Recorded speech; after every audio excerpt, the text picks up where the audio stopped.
Boa noite, irmãos. Estamos aqui, eu, Rony, e nós vamos dar continuidade à fundamentação. Começaremos a semana 9, tá? Daremos continuidade na ressurreição dos mortos e também vamos dar início à palavra que fala sobre o juízo eterno, tá? Do meu lado aqui. Boa noite, irmãos. Deus abençoe. Sou o Eider, de Glorinha. É nóis. Então tá, para quem tem o livreto, tá, e está nos acompanhando aqui no livreto, semana 9, tá, Ressurreição dos Mortos, página 127, e se eu não me engano, no livreto antigo, Eider, é a página 129, né? Isso, na página 129, no livreto que é mais novo, tá? Então você pode nos acompanhar lá, vai ter uma coisinha ou outra de diferente ali, com relação às páginas, mas a gente consegue fazer a fundamentação completa, tá? Da forma que não vai ter problema nenhum se você acompanhar pelo livreto mais novo ou livreto mais antigo, tá? Então, vamos iniciar a ressurreição dos mortos. Conceitos equivocados acerca da vida após a morte. Quando o homem morre, o corpo volta ao pó, mas o espírito e a alma vão para Deus. Salmo 146, 4.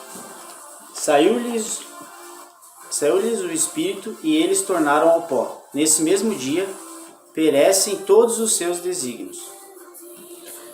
Temos também o texto de Eclesiastes 12, versículo 7, que vai falar sobre o espírito ainda, tá? Vocês veem lá no rodapé da página, enquanto o Eider abre aqui, tá? Vocês vão encontrando aí na Bíblia de vocês. Eclesiastes 12, 7. E o pó volte à terra, como era, o espírito volte a Deus, que o deu. Temos também o texto de Lucas 8, versículo 54 e versículo 55, também falando relativo ao nosso espírito, como vai ser a destinação do nosso espírito, né, após a nossa morte. 54, né? 54 e 55. 54. Entretanto, ele, tomando-a pela mão, disse-lhe, em voz alta, Menina, levante. Volte-lhe o espírito. Ela imediatamente se levantou e ele mandou que lhe dessem de comer.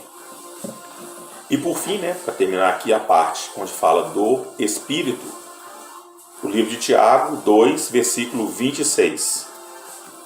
Ele já está encontrando aqui, vocês procuram na Bíblia de vocês também. 2, 26. Amém. Tiago 2, 26. Porque assim como o corpo sem espírito é morto, assim também a fé sem obras é morta. Tá, esses versículos nos falam com relação à alma. E os próximos versículos que nós vamos ler, tá em 1 Reis 17, 22, vai falar sobre a destinação da nossa alma. Lembrando, que nós somos alma, corpo e espírito. Espírito, alma e corpo. Procure na Bíblia de vocês aí, 1 Reis 17, versículo 22. Amém. 1 Reis 17, versículo 22. O Senhor atendeu a voz de Elias, e a alma do menino tornou a entrar nele, e ele reviveu. Próximo texto, ele procura Lucas 12, 20, que eu já estou com Mateus 10, 28 aqui aberto, tá? Então, Mateus 10, 28 fala assim, Não temais os que maltratam o corpo, e não podem matar a alma. Temei antes aquele que pode fazer perecer no inferno tanto a alma como o corpo. Lucas 12, 20. Lucas 12, 20. Mas Deus lhe disse, louco, esta noite te pedirão a tua alma, e o que tens preparado, para quem será? E aí os outros dois últimos textos, está em Apocalipse 6, 9 e 24. Procura o 24 que eu pego o 6, 9 aqui. 24. Isso, 20, versículo 4, e eu estou aqui em Apocalipse 6, versículo 9. Apocalipse 6, 9. Quando ele abriu o quinto selo, vi debaixo do altar as almas daqueles que tinham sido mortos por causa da palavra de Deus e por causa do testemunho que sustentava. Apocalipse 24. Vi também tronos, e nestes sentaram-se aqueles aos quais foi dada a autoridade de julgar.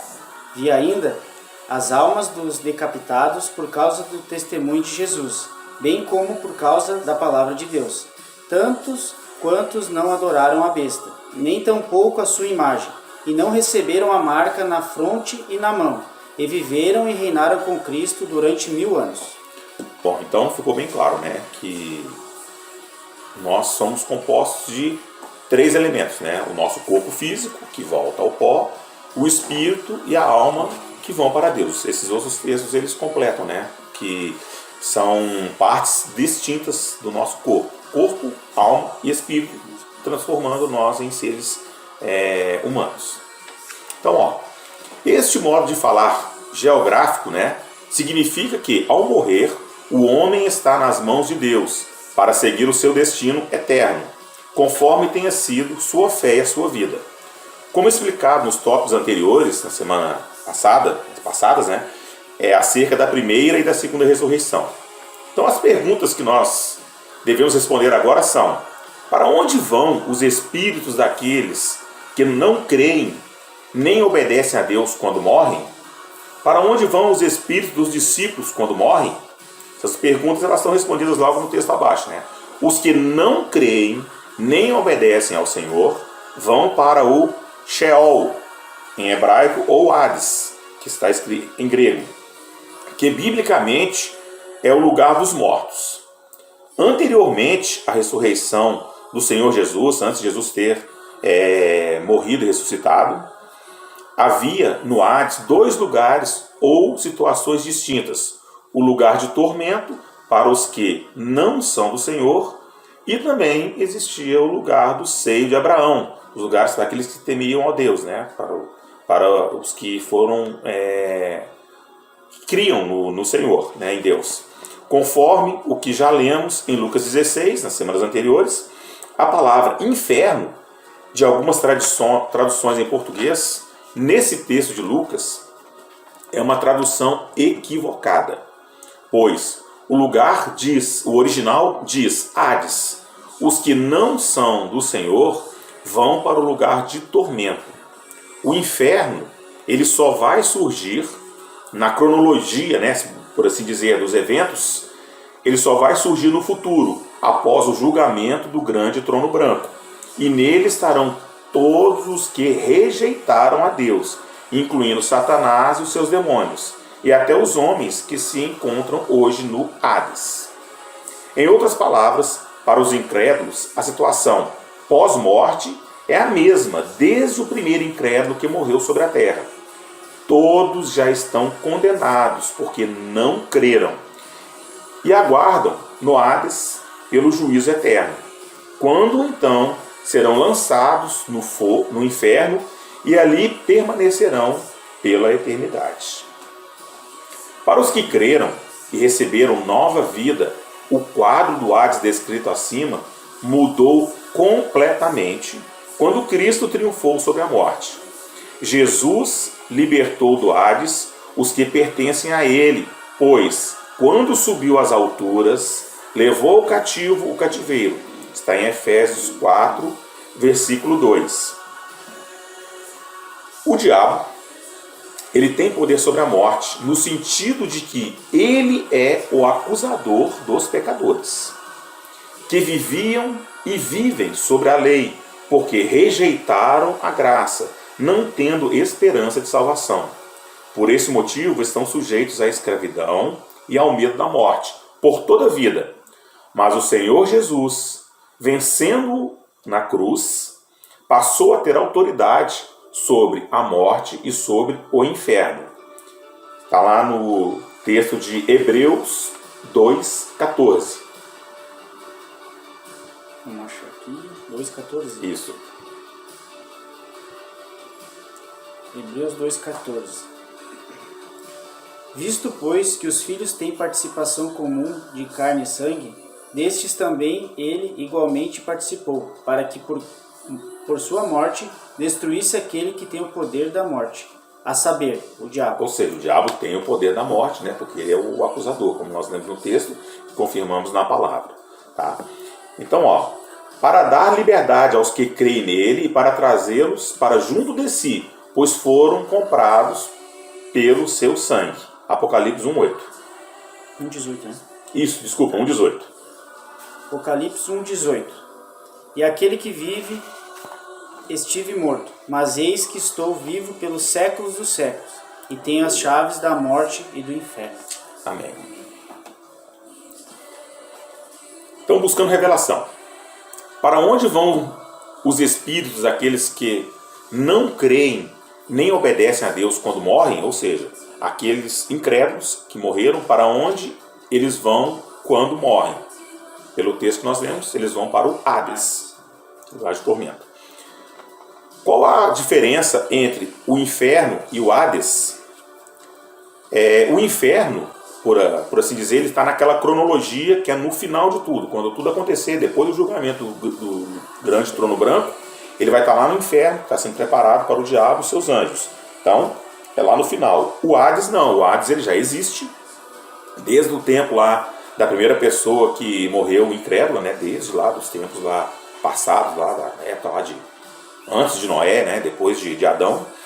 Então, o Hades já existe. Então, a diferença é essa. O Hades já é um local existente e os que já morreram incrédulos, eles estão nesse local, aguardando o julgamento. Certo? Terceira pergunta. Os que creram e receberam nova vida em Cristo também vão para o Hades? Por quê? Não, eles não vão para o Hades, eles vão para junto de Cristo. Por quê? Segundo está escrito lá em Efésios 4:8, quando ele subiu às alturas, Jesus, né, levou o cativo o cativeiro. Então, aqueles que creem em Cristo, Jesus como Senhor de suas vidas, eles já vão estar junto de Cristo, quando vier a morte. Quarta pergunta. Para quem está reservado o inferno? O inferno está reservado para os que não creem em Jesus, também para o diabo e para os seus demônios. Seguindo aqui então, terça-feira, semana 9, página 130. A ressurreição dos mortos. Alguns conceitos equivocados acerca da vida após a morte. A gente ouve muita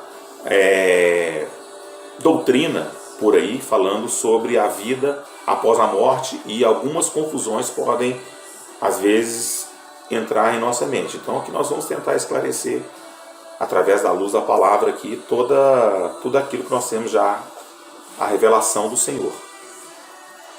Então, vamos lá. Conforme o que vimos nos capítulos anteriores, podemos eliminar alguns conceitos equivocados sobre o que acontece aos homens, em especial aos discípulos após a sua morte. 1. Dormem.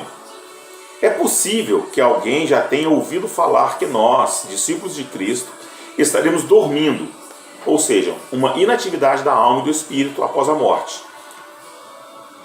Como parecem sugerir alguns textos das cartas de Paulo. Na verdade, trata-se de uma linguagem figurada, referindo-se à espera pela ressurreição do corpo que, com a morte, cessa sua atividade, a atividade natural do nosso corpo, até que recebamos um novo corpo, o nosso novo corpo glorificado e espiritual. Agora, quando o corpo dos salvos dormem, o seu espírito e alma vão para onde o Senhor Jesus se encontra, como ele próprio disse ao homem que morreu ao seu lado na cruz. Em verdade, te digo que hoje estarás comigo no paraíso. Esse texto se encontra lá em Lucas 23:43. Por isso Paulo fala de seu desejo de partir e estar com Cristo. Filipenses 1:23. O Eider vai ler para a gente aqui. Filipenses 1:23. Ora, de um e de outro lado, estou constrangido, tendo o desejo de partir e estar com Cristo, o que é incomparavelmente melhor. Então, segundo esse texto, né, que Paulo escreveu, Após a morte, o desejo dele era justamente já estar com Cristo, né? Morrendo já estaria com Cristo. Segundo, purgatório. A doutrina do purgatório, que é pelo dito, né, lugar de purificar, de purgar e purificar as almas. Esse purgatório ele não existe base bíblica, tá? Conforme nós estamos estudando e vendo na palavra. É uma invenção humana racionalista. A Bíblia ela menciona apenas 3 lugares para o homem após a morte. O Hades, que é o lugar de tormento, o céu, que é estar com o Senhor, e posteriormente, após o juízo, o inferno, para onde irão no dia do juízo final todos os que se acham no Hades. Mas não há nenhuma menção a purgatório. Na verdade, o maior problema dessa doutrina do purgatório, ela não é propriamente a questão de localização geográfica, mas sim o erro, né, o equívoco na afirmação de que alguém, após a morte, poderia ser salvo no juízo final por pagar a sua dívida ou ser beneficiado por preces de seus amigos e parentes. Ou seja, tira toda a glória e a graça de Cristo disso aí, né? Então, se pudesse ser pago, bastaria viver dissolutamente.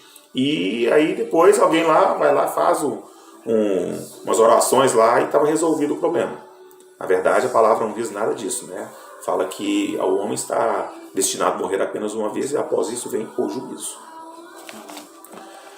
Isso é absolutamente contrário a tudo que a Bíblia fala acerca da salvação em Cristo. O único meio de purificar as nossas almas é o sangue de Jesus. E isso acontece porque cremos nele, temos fé, cremos, né, naquilo em toda a obra dele, que ele é o Filho de Deus. Enquanto estamos vivos, presentes neste corpo e não em um lugar onde podemos ser salvos por esforço próprio ou por esforço de outra pessoa. Terceiro ponto, reencarnação. As doutrinas espíritas e outras que afirmam que os espíritos dos homens ficam num lugar de transição, de onde voltam para reencarnar em um novo corpo, podendo se comunicar deste lugar com os que estão na Terra, fala sobre mediunidade e a necromancia, são taxativamente, né, definitivamente condenadas pela palavra de Deus como práticas malignas.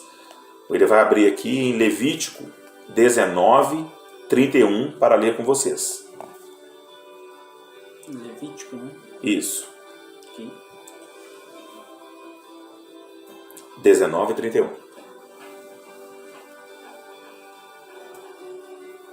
Amém.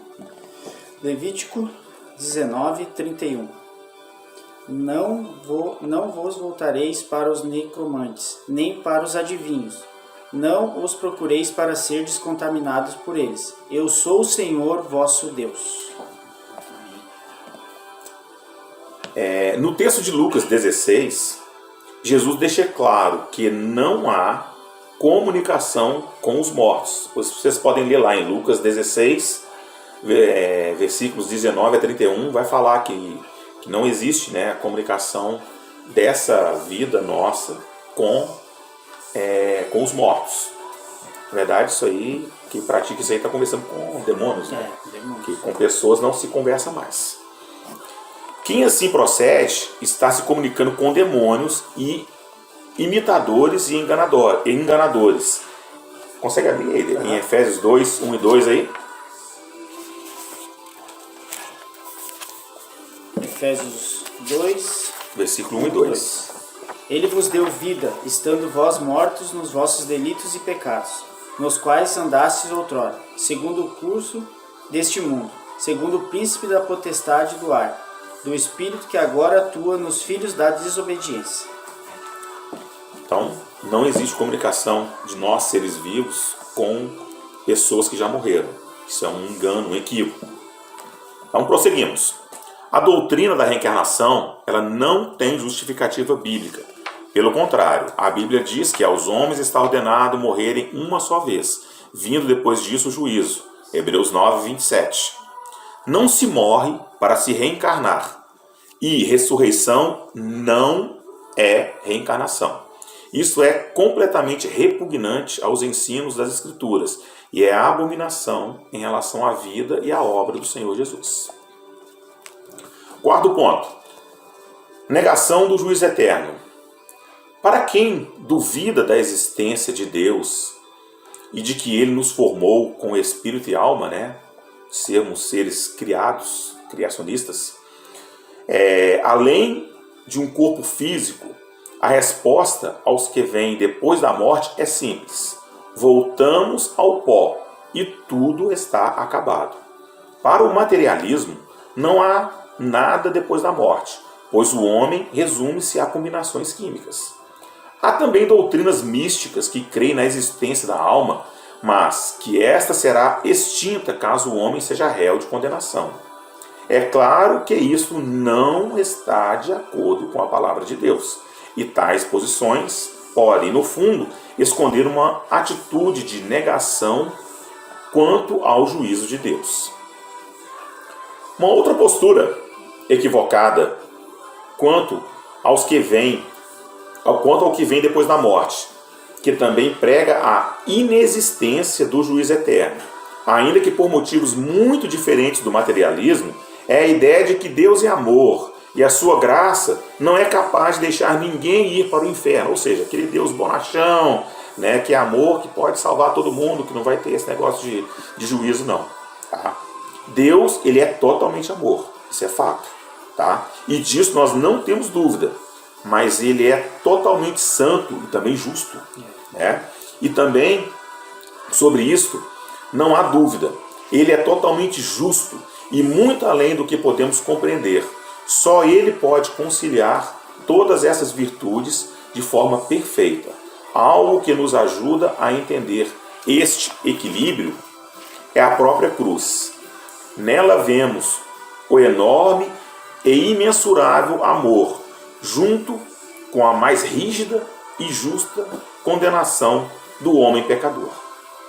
Assim, afirmar que por causa da graça e do amor de Deus, nenhum homem irá experimentar a condenação eterna, mesmo que tenha recusado a obra e a pessoa de Cristo, é tão oposto à palavra de Deus quanto o materialismo, no sentido de que ambos excluem a justiça de Deus e o juízo eterno, que é o nosso próximo assunto.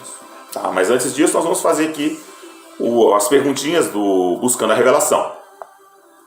Para onde vai o espírito do discípulo quando ele morre? Segundo nós lemos, nós vamos para junto de Jesus. Onde é que está Jesus? O nosso espírito vai lá estar junto com ele. Cite 2 versículos que embasam a resposta à pergunta anterior.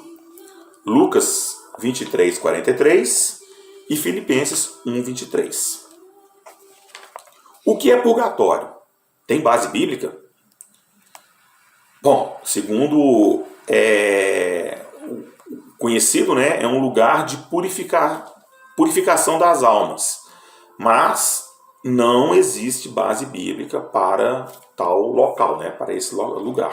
É uma doutrina de homens isso aí. Quais lugares a Bíblia menciona para o homem após a morte? 3 lugares. Hades, lugar de tormento, o céu para aqueles que estão em Cristo e o inferno, que está preparado para Satanás e seus demônios e para aqueles que estão já no Hades também aguardando o julgamento. Próxima pergunta. A reencarnação tem base bíblica? O que a Bíblia diz em Hebreus 9, 27? Então, a reencarnação tem base bíblica? Não. E Hebreus 9, 27 diz claramente: aos homens está ordenado morrer uma só vez, vindo depois disto o juízo. Próxima pergunta. Ressurreição e reencarnação são a mesma coisa? Não. Ressurreição é vida nova. Reencarnação não existe segundo o que está descrito na Bíblia. Prosseguimos então. Quarta-feira, semana 9, o juízo eterno, página 134. O juízo eterno refere-se ao julgamento e sentença de Deus, desde a eternidade, contra todo pecado, injustiça e iniquidade de Satanás, de anjos e de homens, irrevogáveis e inalteráveis. O discípulo de Jesus tem essa compreensão espiritual. Deus é amor, mas seu amor é com retidão e justiça. O amor de Deus e a santidade de Deus são manifestos em juízo. O discípulo de Jesus deve viver, portanto, com temor e santo tremor diante de Deus e dos homens. É o que a palavra de Deus chama de viver de modo digno do Evangelho de Cristo. A gente pode ler lá no livro de Filipenses 1:27. Ou de modo digno do Senhor, que nós podemos ler em Colossenses 1, versículo 10. Para compreender o juízo de Deus, precisamos ver na palavra as razões pelas quais ele se manifesta. Já vimos que Deus é santo e justo, e isso determina a separação de tudo o que é oposto à santidade de Deus. E quanto a nós, criaturas de Deus, o que somos ou fazemos para estarmos nessa posição e como somos afetados pelo seu juízo, também precisamos saber quem é o juiz e de que forma será aplicado o juízo. Aliás, o juízo eterno não pode ser visto apenas como um fato, um evento futuro. Desde que foi proferida a palavra de Deus acerca do pecado e as suas consequências, a palavra se cumpre na vida do homem de diversas formas. Assim nós temos que também considerar o juízo como um princípio divino e como ele se manifesta na cruz, no nosso dia a dia e no final dos tempos. Esses são os pontos que veremos agora. Por que o juízo? A palavra cita algumas causas para o juízo de Deus vir sobre as criaturas, inclusive aos homens. Em João 3,19, fala assim, por causa das más obras. O julgamento é este, que a luz veio ao mundo, e os homens amaram mais as trevas do que a luz, porque as suas obras eram más. E complementa também no texto lá de Romanos 2, versículos 5 e 6, que o Eider vai procurar para a gente aqui. Romanos 2. Versículos 5 e 6.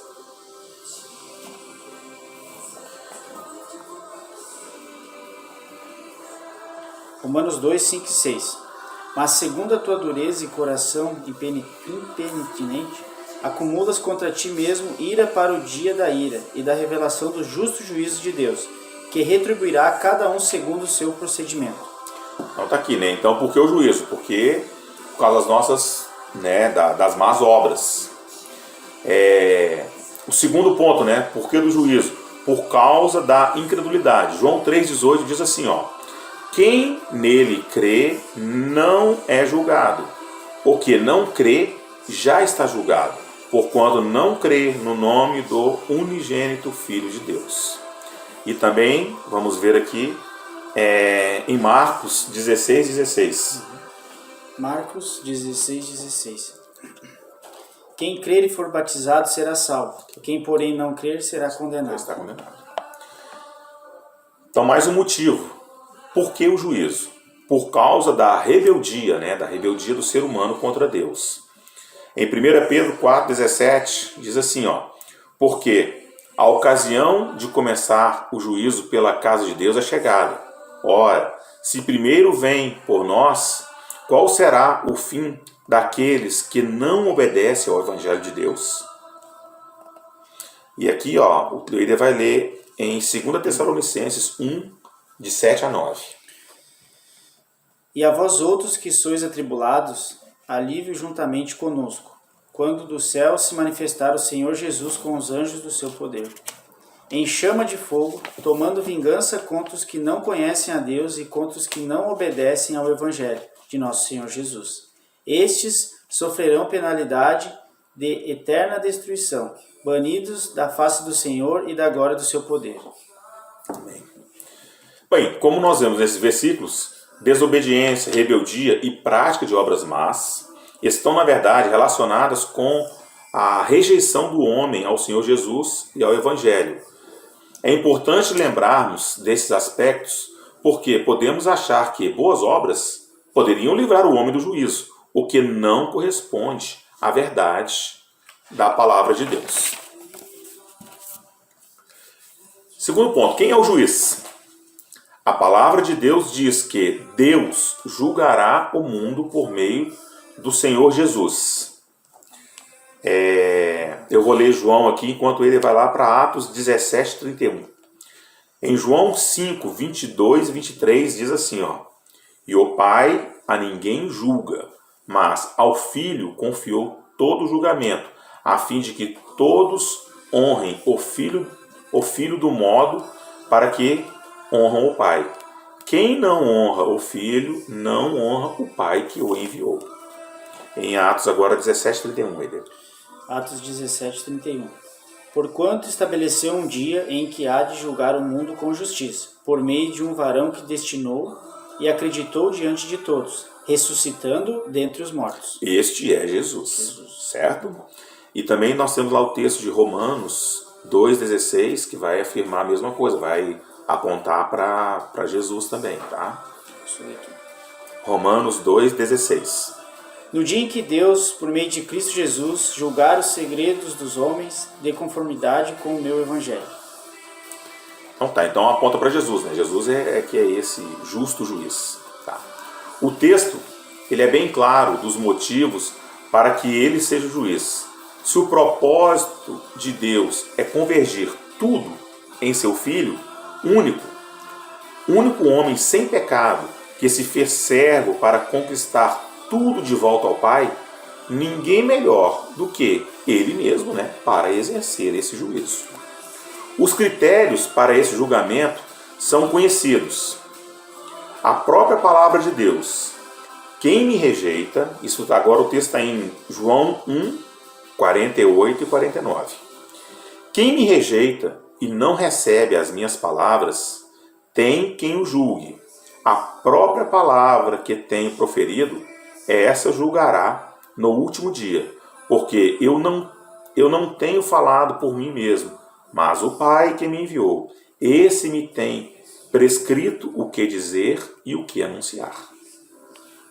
É por meio da sua própria palavra que o Senhor Jesus Cristo estabelecerá o julgamento. E como ele fará isso?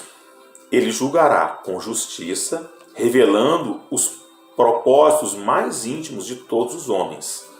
Vamos ler os textos de Atos 17, 31. Ele vai procurar ali, e depois também, vocês já podem ir procurando aí, Hebreus 4, 12 e 13. Atos 17, 31, né? Isso. A gente já tinha lido. Sim. Porquanto estabeleceu um dia em que há de julgar o mundo com justiça, por meio de um varão que destinou e acreditou diante de todos, ressuscitando dentre os mortos. Aleluia. E Hebreus também, capítulo 4, versículo 12 e 13. 4, 12 e 13. Hebreus 4, 12 e 13. Porque a palavra de Deus é viva e eficaz, e mais cortante do que qualquer espada de 2 gumes, e penetra até o ponto de dividir alma e espírito, juntas e medulas, e é apta para discernir os pensamentos e propósitos do coração. E não há criatura na sua presença. Pelo contrário, todas as coisas estão descobertas e patentes aos olhos daquele a quem temos de prestar contas. Aleluia. Aleluia, Jesus. Senhor nos purifique de todo o pecado. Amém. Em nome de Jesus. Em nome de Jesus. Bom, então buscando revelação. O que é o juízo eterno, né? Em poucas palavras, eu vou dizer aqui. É o julgamento e sentença de Deus para com os homens, né? Que andaram em desobediência, em rebeldia contra ele. Tá? Quem é o juiz? Agora tá fácil, né? Cite um versículo que dá base a essa resposta. O juiz, ele é o próprio Jesus, como nós lemos aqui em Atos 17, 31, e temos mais alguns textos, né? Tem Romanos 2, 16 e tem João 5, 22 e 23 também. Certo? Passamos para o próximo. Para não se enrolar muito aqui, né? Vamos seguindo. A glória de Deus. Página 137, tá? O juízo eterno,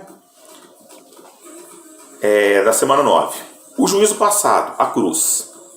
Quando falamos em juízo eterno, mas ao mesmo tempo mantemos nossa fé e esperança na ressurreição, precisamos entender que Deus não mudou as regras, né? Continua sendo o mesmo, para nos tirar da morte sem qualquer punição pelo pecado e rebeldia dos homens. Pelo contrário, ele foi totalmente justo e aplicou a pena sobre a qual ele havia, lá atrás, né, em Gênesis, alertado Adão e Eva, quando proibiu que eles se alimentassem da árvore do conhecimento do bem e do mal. Gênesis 2,17. No dia em que dela comeres, da árvore do conhecimento do bem e do mal, ali fez uma promessa: certamente morrerás. Assim, tanto o homem quanto Satanás receberam o justo castigo de Deus, o que podemos ver com clareza quando olhamos para a cruz. Os pecados do homem. Porque Deus é amor e justiça, ele cumpriu em si mesmo, no Filho, a pena que era devida a nós. O sacrifício de Jesus na cruz foi substitutivo, ou seja, substituiu, né? Ele tomou o nosso lugar e passou pela morte, mesmo não tendo cometido nenhum pecado.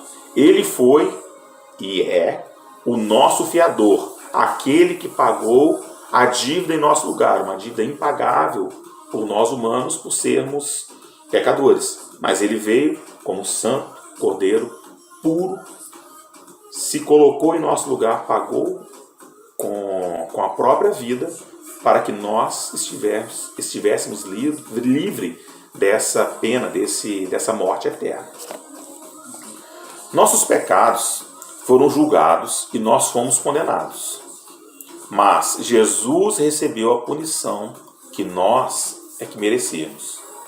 Cristo nos resgatou da maldição da lei, fazendo-se Ele próprio maldição em nosso lugar. Gálatas 3,13. Podemos ver aqui também o texto de 1 Pedro 3,18. Vamos ler para o pessoal aqui, quando eles procuram lá. 1 Pedro 3,18.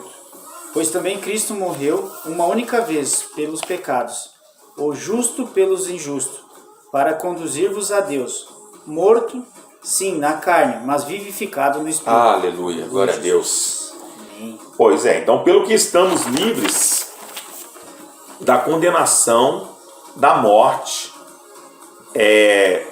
pelo pecado. Isso aqui nós podemos confirmar em João 5:24 e em Romanos 8:1. O Eder vai abrir para a gente aqui. Você vai abrir João, Eder? Vou abrir João. Eu abro Romanos aqui então. Romanos 8.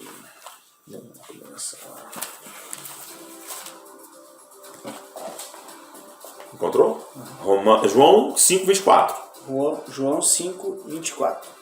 Em verdade vos digo que quem ouve a minha palavra e crê naquele que me enviou tem a vida eterna. Não entra em juízo, mas passou da morte para a vida. Aleluia.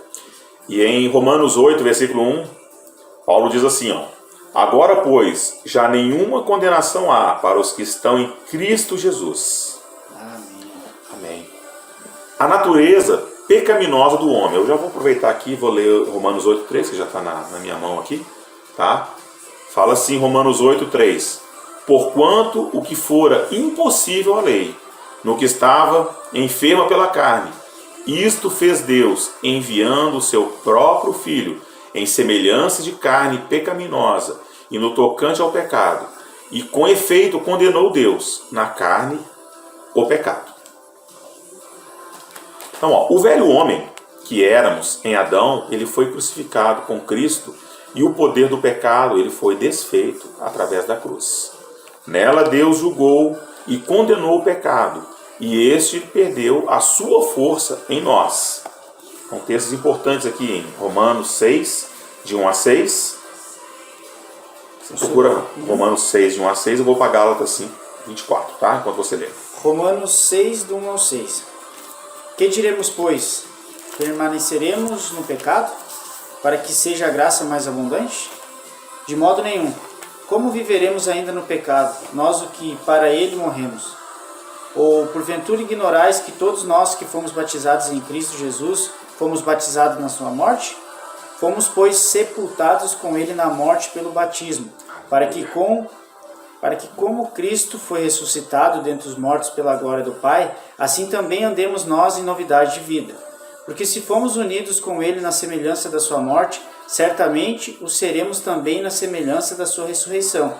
Sabendo isto, que foi crucificado com ele o nosso velho homem, para que o corpo do pecado seja destruído, e não sirvamos o pecado como escravos. Aleluia, glória a Deus. Aleluia, Jesus. Gálatas 5:24, o texto é o seguinte, ó. E os que são de Cristo Jesus crucificaram a carne com as suas paixões e concupiscências. Então prosseguimos aqui, ó. Como Paulo, o apóstolo, podemos afirmar: estou crucificado com Cristo. Logo, já não sou eu quem vive, mas Cristo vive em mim. Gálatas 2:19 e 20. E vamos falar aqui então, com relação ao juízo passado, né, ainda sobre o diabo e seus demônios. Em 1 João 3:8, ele já está aberto aqui. 1 João 3:8. Aquele que pratica o pecado procede do diabo, porque o diabo vive pecando desde o princípio. Para isso se manifestou o Filho de Deus, para destruir as obras do diabo. Amém, Jesus. Já abre aqui em Colossenses 2:15, tá? Daqui a pouquinho a gente já vai pegar esse texto aqui. Então, ó, o diabo e seus demônios, como ele leu, a cruz não só tratou com o pecado do homem e a própria natureza pecaminosa deste, mas também marcou a derrota do diabo, de todos os principados e potestades do reino das trevas e suas pretensões. A sua autoridade, ela foi anulada. Aleluia! Redentora, obra de Jesus na cruz. Por sua morte, destruíste aquele que tem o poder da morte, a saber, o diabo. Hebreus 2:14. Vamos ler aqui agora então também Colossenses 2:15. Colossenses 2:15. E despojando os principados e as potestades, publicamente os expôs ao desprezo, triunfando deles na cruz. Então, por fim, o diabo ele será lançado no lago de fogo, consumando a sentença de Deus, né, a sentença divina contra ele. Em Apocalipse 20, versículo 10, já está predito, né, já está consumado, né, falado, já está determinado por Deus essa sentença sobre o diabo e seus demônios. Pode ler ali, por favor. Apocalipse 20:10. O diabo, o sedutor deles, foi lançado para dentro do lago de fogo e enxofre, onde já se encontram não só a besta como também o falso profeta, e serão atormentados de dia e de noite pelos séculos dos séculos.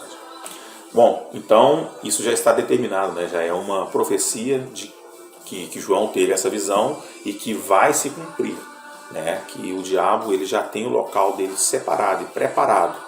Isso aqui vale até uma ressalta, né? O diabo ele já sabe dessa condenação dele. Ele já é derrotado.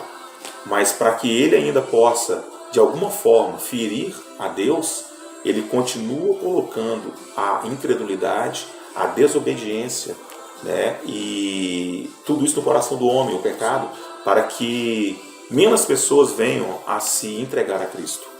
Então, a forma que o diabo tem de atingir a Deus é através dos seres humanos, porque ele não tem poder nenhum contra Deus, mas ele ainda tem um poder sobre esse mundo. Sim. E aí ele consegue ainda ferir, né, o propósito de Deus, né, redentor de Cristo, tentando trazer pessoas ainda a não crerem, né, a pecarem contra Deus, blasfemarem às vezes contra Deus, para que não venham a usufruir dessa vida eterna que Jesus ele tem dado a todos nós, de maneira abundante para todos aqueles que creem e que professam Ele como Senhor de suas vidas. Eu vejo também, não só compartilhar, Amém.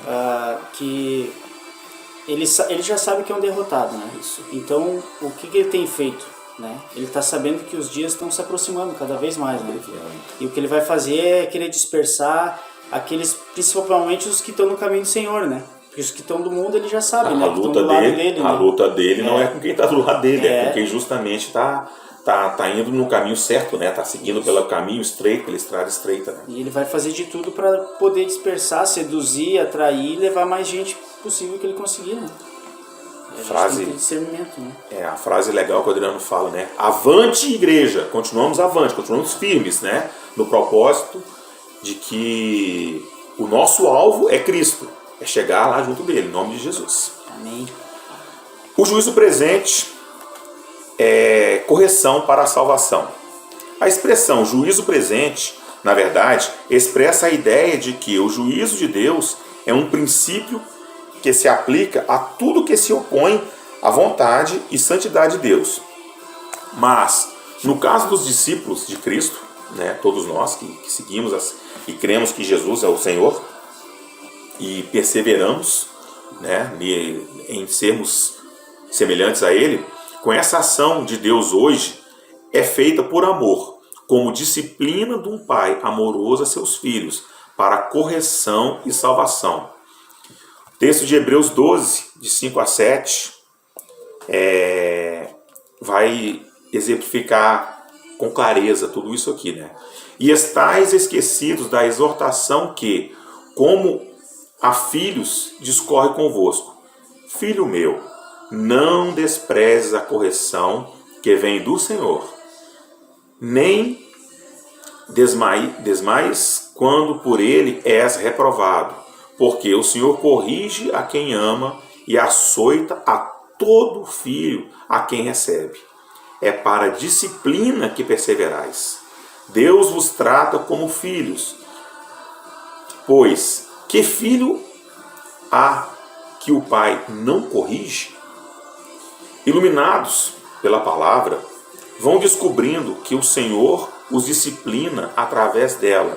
É aquele texto, né, maravilhoso lá de Timóteo, né, 2 Timóteo 3,16 lá, que fala que a palavra, né, ela é apta para corrigir, para ensinar, redarguir, né, todo aquele homem, né, segundo o coração de Deus.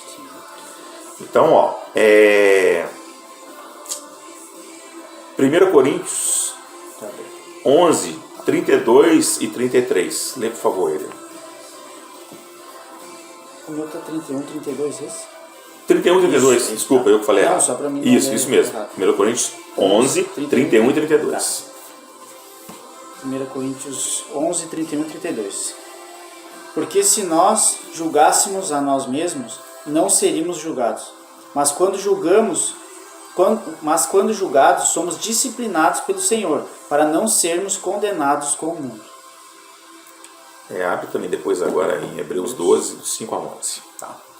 Então, iluminados pela palavra, os filhos vão descobrindo que o Senhor, né, nosso Deus, Ele nos disciplina através dela, fazendo essa correção sempre que for necessário para que nós possamos aperfeiçoar e chegar à nossa salvação. Hebreus 12, 5 a 11. Amém. Hebreus 12, do 5 a 11. E estáis esquecidos da exortação que, como a filhos, discorre convosco? Filho meu, não menospreze a correção de que vem do Senhor, nem desmaieis quando por ele és reprovado. Porque o Senhor corrige a quem ama, açoita a todo filho a quem recebe. É para a disciplina que perseverais. Deus vos trata como filhos, pois que filho há que o pai não corrige? Né? Mas, se estáis sem correção, de que todos se têm tornado participantes, logo sois bastardos e não filhos.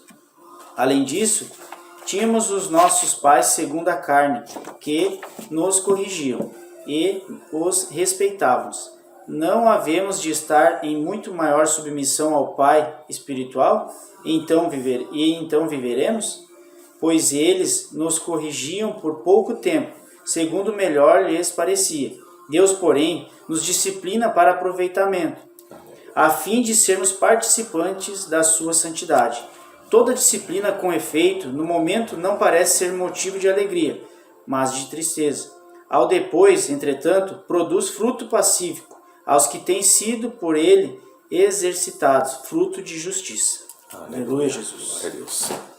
Bom, passamos então para a sexta-feira, o juízo eterno. Tá? O juízo futuro, tá? Página 140, tá? Do livreto antigo.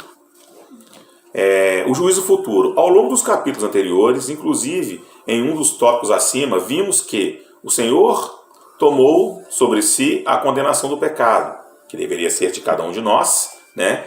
E nos livrou da morte, dando-nos vida eterna. Portanto, quando falamos em juízo futuro, não estamos nos referindo a um julgamento que possa trazer novidade acerca do destino de cada pessoa pela eternidade.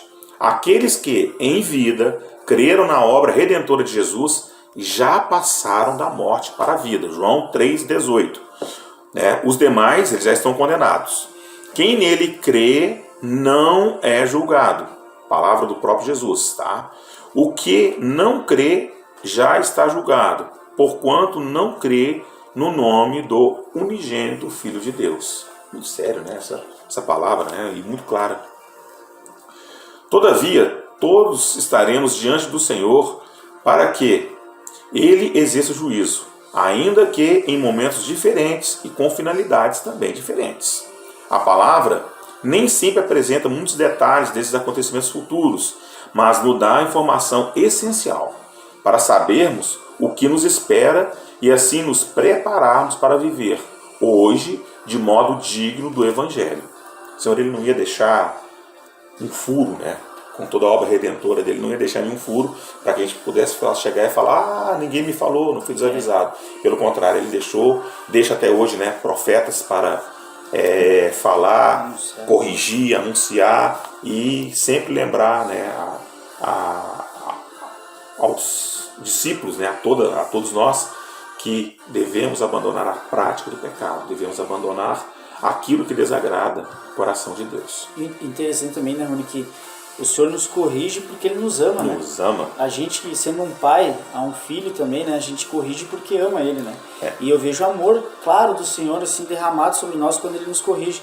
E Ele corrige, é justo, tem justiça, né? Mas vai lá e te ensina e quer que tu se arrependa e não pratique mais. Para não praticar mais e para não ser levado pelo engano. E com os nossos filhos, né? Nós que somos pais, né? A gente já experimentou isso, às vezes é com dor no coração que a gente vai lá, né? Para corrigir o nosso filho, para aplicar uma correção nele, mas com toda a certeza de que é com amor, é para que ele seja formado segundo aquilo que nós cremos, o caráter de Cristo seja formado nele.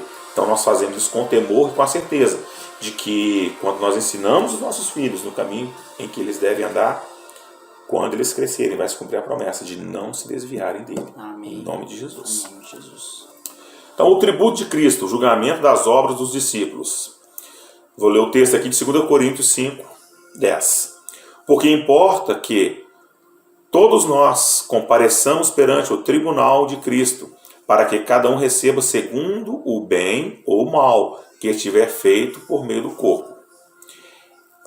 É julgamento das obras feitas pelo Espírito por meio dos santos que nós somos. Como dissemos, os pecados já foram perdoados. Jesus já deu jeito no pecado, né? Mas todas as obras têm que ser julgadas e serão nesse lugar, que é o tribunal de Cristo, diferente daquele do trono branco, né? Que é para os que não creem. Que é nesse tribunal de Cristo, né? Será julgado o que o discípulo fez com a sua vida e com os dons que Deus lhe deu para servir. O Espírito é dado a cada um de nós, a quem distribui dons e proporciona situações e relacionamentos específicos, sempre com a finalidade de manifestar a Cristo. Por isso levamos a sério a palavra de Paulo, que diz, né, que já não sou eu quem vive, mas Cristo vive em mim, Gálatas 2:20. Negamos a nossa própria inclinação carnal e deixamos que a vida de Cristo se manifeste. O Senhor é glorificado, recebe os frutos do nosso sacrifício vivo e agradável a Ele, enquanto nós nos enchemos de esperança e alegria de poder usufruir das bênçãos que Ele preparou para nós. Entra no gozo do teu Senhor. lá em Mateus 25, 21. Mateus 25, 21. Disse-lhe o Senhor: muito bem, servo bom e fiel. Foste fiel no pouco, sobre o muito te colocarei. Entra no gozo do teu Senhor. Todavia, enquanto alguns se deixam usar pelo Espírito para manifestar a Cristo, outros simplesmente enterram o que receberam, como na parábola dos talentos, em Mateus 25, 14 a 30, que é conhecido de todos, né? Depois vocês dão uma lidinha lá, para não delongar muito o vídeo. Quais os resultados desse julgamento? Perder privilégios e prêmios ou receber as recompensas que Deus tem preparado para os seus. Podemos conferir aqui, ó, em 1 Coríntios 3, 14 e 15, e eu vou abrir lá em 1 João 2, 28. 1 Coríntios 3, 14 e 15. Se permanecer a obra de alguém que sofre, o fundamento edificou, esse receberá galardão. Se a obra de alguém se queimar, sofrerá ele dano, mas esse mesmo será salvo, todavia como que através do fogo. E em 1 João 2, 28 diz assim, ó, filhinhos, agora, pois, permaneceis nele, para que, quando ele se manifestar, tenhamos confiança e dele não nos afastemos, envergonhados na sua vinda. E em 2 João 2, consegue ler? 2 João 8. 2 João 8. Aqui não fala, viu? 2 João 8, é só o versículo, né? Isso.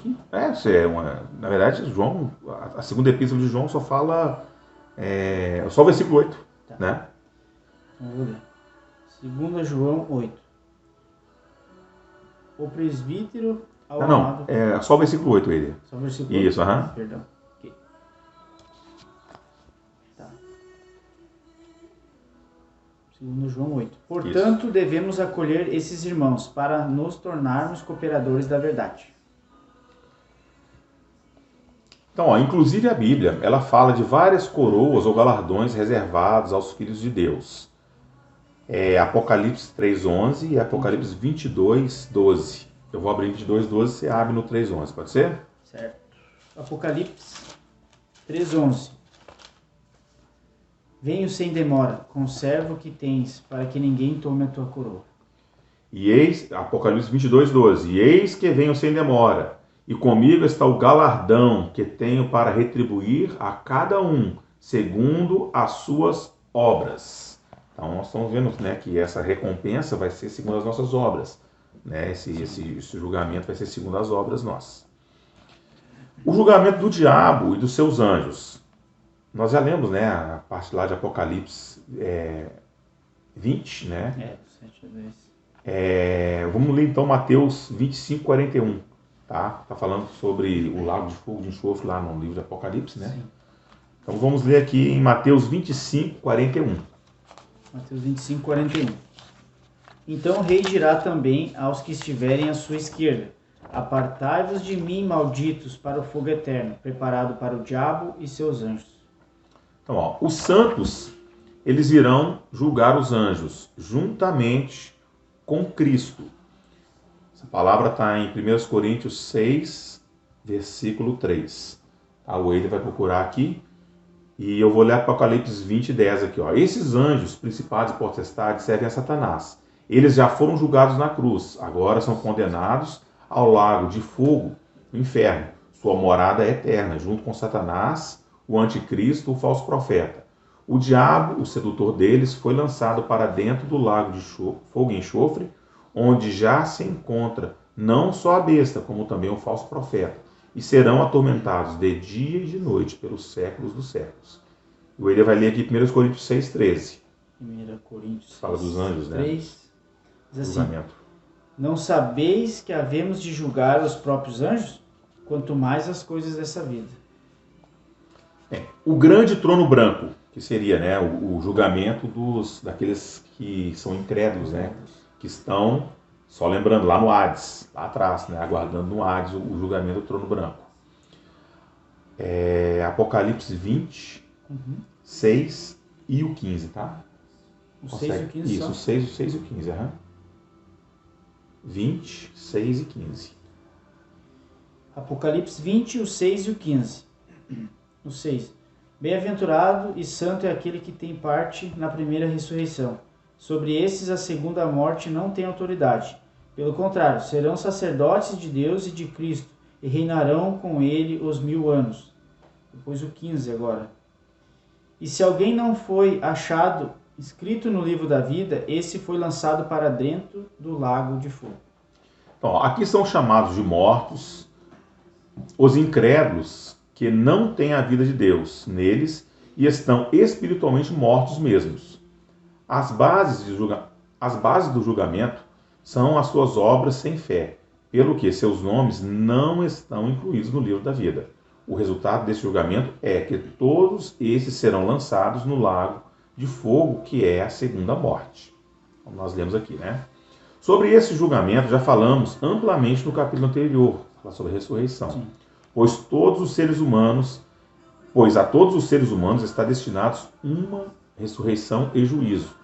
Para os que estão em Cristo, a primeira ressurreição os leva até o tribunal de Cristo, para receber o galardão. Nós vimos há pouco, né? Vai ser julgado pelas nossas obras lá, né? Mas nós já estamos lá junto de Cristo quando morremos.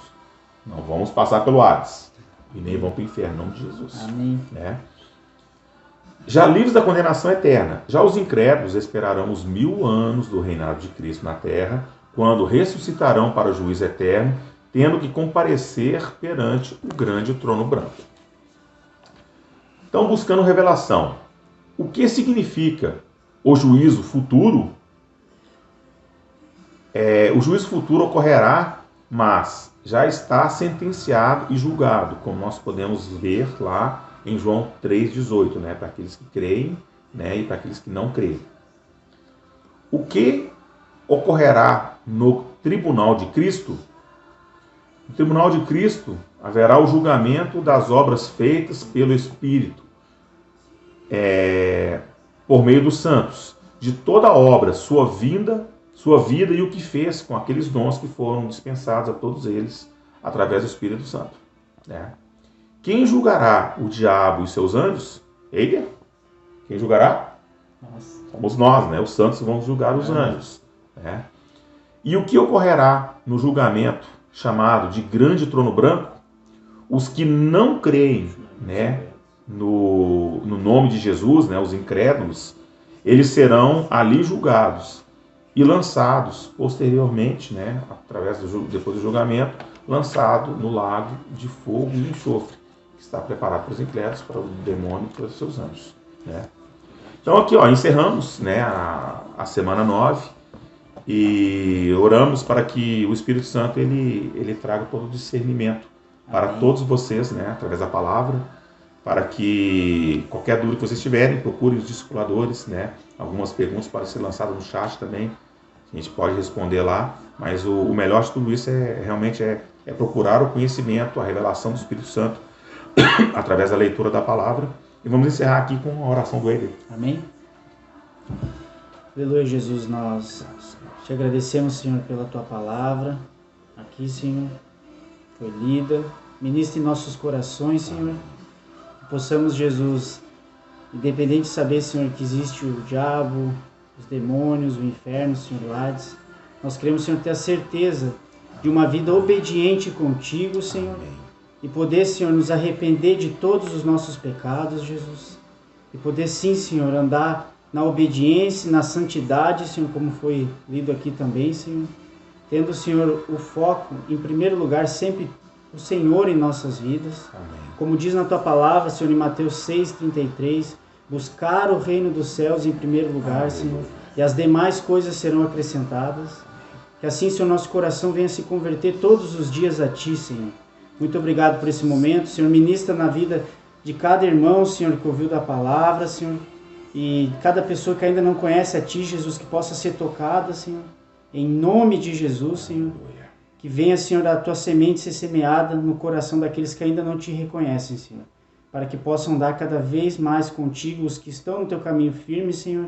E aqueles que ainda não estão, Senhor, que possam se aproximar, Senhor. Amém. Pelo Teu amor, Senhor. Em nome de Jesus. Nós oramos, Te agradecemos, Senhor, por esse tempo aqui precioso, Senhor. Amém. Amém. Aleluia. Glória a Deus.